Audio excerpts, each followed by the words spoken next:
Hello, everyone. I would like to comment on a segment of talking points from the O'Reilly factor.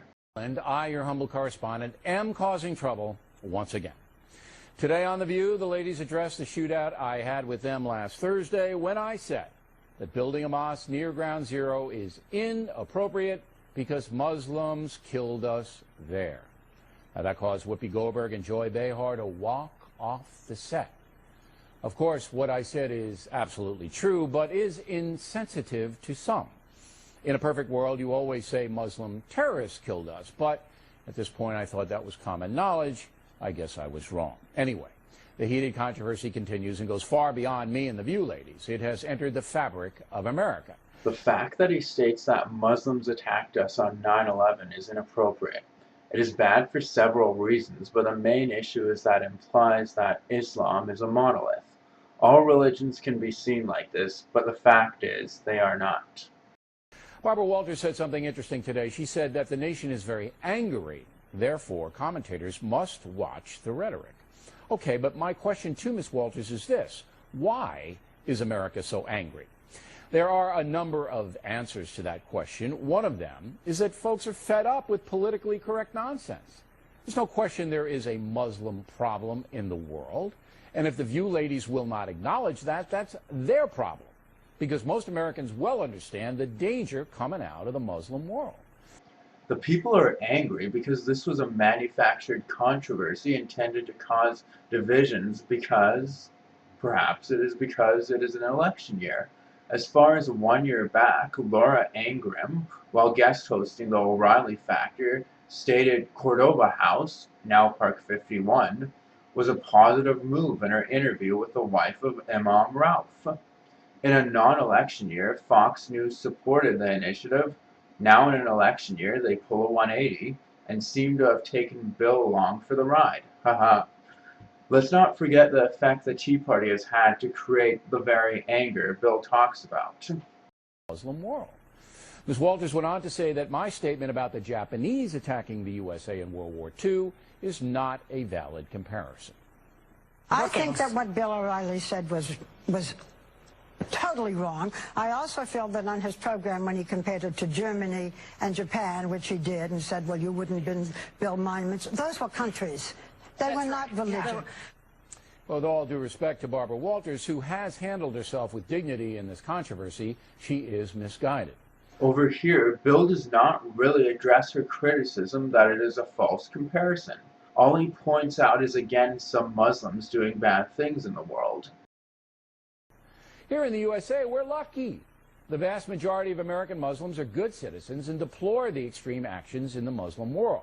But they know there is a clash of civilizations in play. Despite all that, Ms. Goldberg was deeply offended by my statement about 9/11. Here's what she said this morning.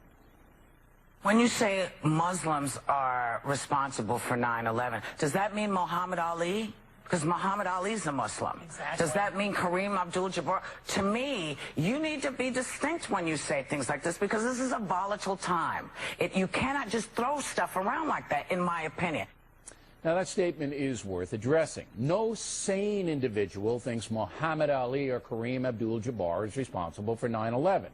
But the reality is that most Americans are uneasy with the Muslim world in general because moderate Muslims have not stepped up in a visible way to help combat the jihadists. Look at all the problems we're having with Pakistan. We've sent that country billions of dollars hoping to motivate them to fight the Taliban and Al-Qaeda. If Whoopi Goldberg doesn't think there's a Muslim problem, she ought to ask President Obama about it. The cold truth is that in the world today, jihad, aided and abetted by some Muslim nations, is the biggest threat on the planet. If Iran gets a nuclear weapon, Israel and other countries are in grave danger. So I have had enough of the political correct nonsense, and I condemn the far-left fanatics who label people with whom they disagree bigots. The claim that it is the biggest threat on the planet is silly. It is a threat, but it is probably only on the top 10, at best, when it comes to international issues. Most radical Muslims who want to wage that kind of jihad can't even get a passport in their own countries. The claim that moderate Muslims have failed to criticize the extremists is just demonstrably false. A simple Google search can turn up moderates speaking out. And furthermore, is it not ironic that the people responsible for Park 51, the Islamic Center, are trying to do exactly that? I could probably do an entire video just about this.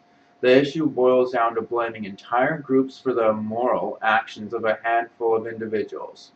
Some people have made the analogy that if you belong to a group, you somehow share blame for the actions of all members of that group. For example, one might say every American is slightly responsible for the war in Iraq, because the United States is a democracy and people have the right to oppose such things. But this analogy breaks down when applied to Islam, a global religion. A more accurate comparison would be blaming everyone who believes in democracy is somewhat responsible when the democratic nations of America and Britain invaded Iraq. Obviously, this is an absurd analogy. So is the blaming of all Muslims for the actions of a few people from a different country who happen to share the same religion. Lastly, regarding the issues of moderates of any group speaking out against extremists, it should be considered praiseworthy if they do it, but not blameworthy if they don't do it. Philosophers call this a supererogatory act. Now, Ms. O'Donnell's analysis reminded me of this. Radical Christianity is just as threatening as radical Islam. In a country like America, where we have a separation of church and state, we're a democracy. Interesting.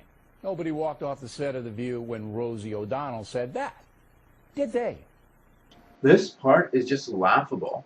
The reason nobody walked off the stage is because she did not fuck up like you did, Bill. She actually made the distinction between moderates and extremists by saying radical before mentioning both groups.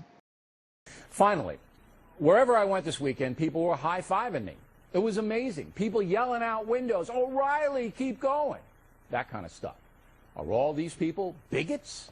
Do they all hate Kareem Abdul-Jabbar? That's just nuts. This has nothing to do with theology and everything to do with politics. Americans are simply fed up with politicians and media people denying the obvious. There is a dangerous problem in the Muslim world, and once again I call for all peace-loving Muslims to join the United States and other conscientious nations to fight the jihadists to defeat radical Islam. And that's the message. This is an example of what I like to call the bandwagon fallacy, meaning that just because an idea is popular, it does not necessarily make it right. In this case, just because Bill has a popular view with perhaps a majority of the American population does not make it true, and resorting to this is often the sign of someone falling back because they do not have a valid argument for what they are proposing. Please rate, comment, and share this video. Thank you for listening, and peace out, everyone.